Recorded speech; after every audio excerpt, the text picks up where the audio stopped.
Cash-strapped councils are being accused of waging war on motorists after successfully applying for new special powers to fine drivers.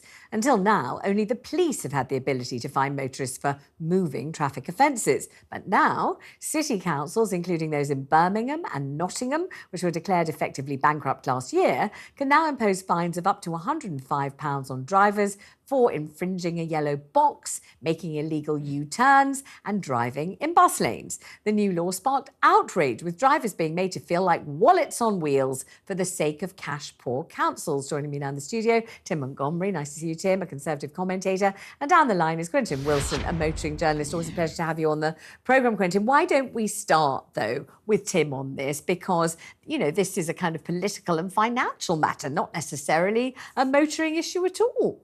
Well, look, I was hearing today on the radio about how the whole road network is covered with potholes. Yes. And, you know, and before this government came to power, and I'm a Conservative, but before this government came to power, I think we spent about £4 billion a year just maintaining the existing road network, the quality of it. And that number has fallen to about £1.2 billion. And so when potholes are discovered, etc., they're not properly dealt with. They're just sort of, you know, covered over in a temporary way. Well, we all know about Sir Rod Stewart going off and filling in and potholes at the end of his own garden and saying, listen, the council aren't doing it, I'll do it. And everyone thought, cool, fantastic, I wish I lived down the road from Rod Stewart. And then he could sing as he did it. Yes, he could. He could be sailing, he could ask if we thought he was sexy, we could say yes, and then he could fill in the potholes. It would all be fantastic and melodious. But unfortunately, he doesn't live down the road from everybody. But what about the idea that we know that councils have gone bankrupt? Yeah. We know they're in absolute skid row in terms of finances, and this is a legitimate way for them to earn a few quid. I don't think it is legitimate, because when the road network is in such disrepair, when motorists are already finding their basic travel difficult, hazardous and dangerous, actually, it costs damage to their cars, causes risk to human safety. To actually then impose even more taxes on them when they're already being fleeced. We know how much road taxation already takes from motorists.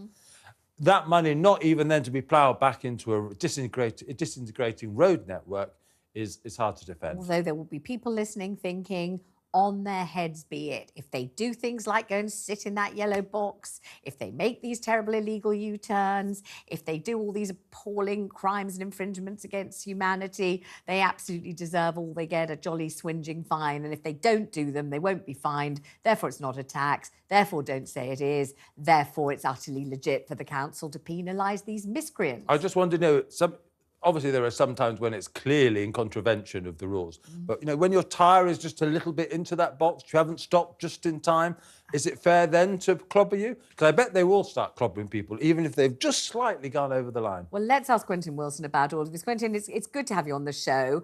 As ever, we hear about this war on motorists, a kind of, you know, bellicose attitude to punish us out of driving at all, to persuade everybody into that cycle lane that they've spent so much money putting in. So now all the people in cars are stewing and miserable, and now also penalised financially, not just by police, but by councils. Is this just another salvo in the war against the motorist? I think we've got to be very careful here that we don't allow local councils to police our roads. They're not qualified to do that. And they have no kind of tradition of road safety or driver education. So why, and forgive me if I'm cynical here, have they suddenly, in a rather unseemly dash, wanted to get their spoons in this fine gravy? And I would say, look, many more worrying things, like uninsured drivers, drivers without licenses, drug drivers, drink drivers, dangerous drivers, than the people like Tim talks about, like my wife, whose wheel was slightly in a yellow box junction and she was fined.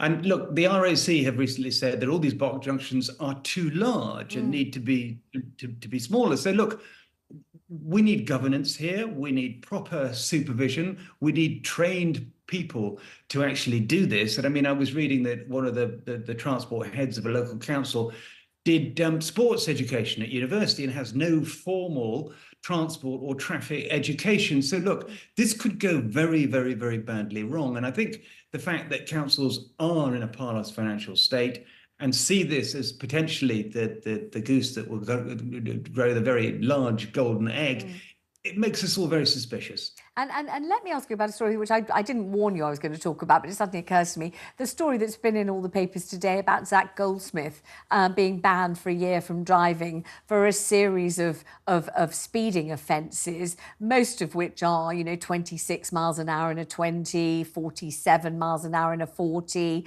those sorts of offences. They're not the sort of footballer offences we're accustomed to hearing of a footballer going 183 miles an hour on a bit of the M1. We have the footballers on the phone to you now. Oh, I love footballers, all of them. But it's not that type of boy racery offence. It's not somebody who just, is going vroom, vroom in a totally unsuitable place in a ridiculous way. However, there's no question at all that he has broken the speed limit, definitely driven above it. But, that story, and it's in every paper today. And I wonder what people's general response will be. Will it be, well, he exceeded the speed limit, he deserves it, he's a danger to himself and others, he jolly well should be banned for a year? Or will it be, oh my God, this 20-mile-an-hour limit is meaning that all kinds of people who drive carefully, are not boy racers, are no danger to man or beast, are being scooped in and financially fleeced and then banned from driving for no reason at all, really?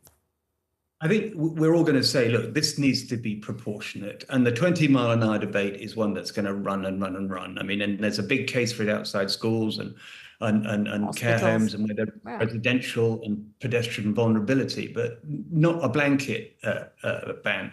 And look, Zach Goldsmith is not a threat to society. And we all overdo the speed limit at times. And do you lose your license because of that? There are many, many worse drivers, as I said earlier, who aren't called to account, who aren't stopped by the cops and get away with the most terrible, dangerous driving offences. And they don't seem to feature in this at all. And I think we've really got to say, look, we need more traffic police on our roads and less driver control and driver enforcement from local councils who are people really who aren't experienced to do it.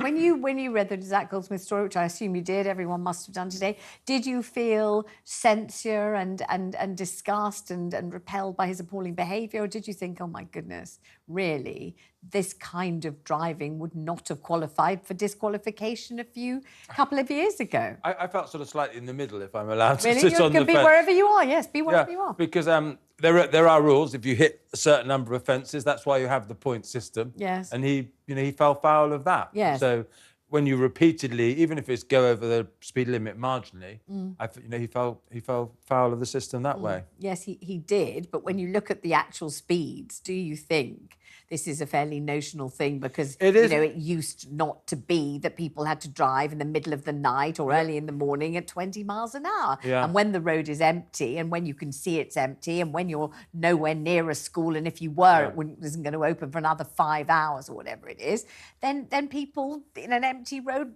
might rev up to 26 miles an hour, which used to be so painfully slow it didn't even count as a speed. And now they get banned for it. Well, it sounds like you may know more about where he committed these offences than I do. But I don't know where. I think it was in Chelsea and Richmond and places like that, wasn't it? But if he was doing it, and I don't know, so I make that very clear, but if he was, like, in a school area, driving at 27 when he should have been in a 20 mile per hour, that's more dangerous. Quentin, I don't know if that's taken into account in court, is it?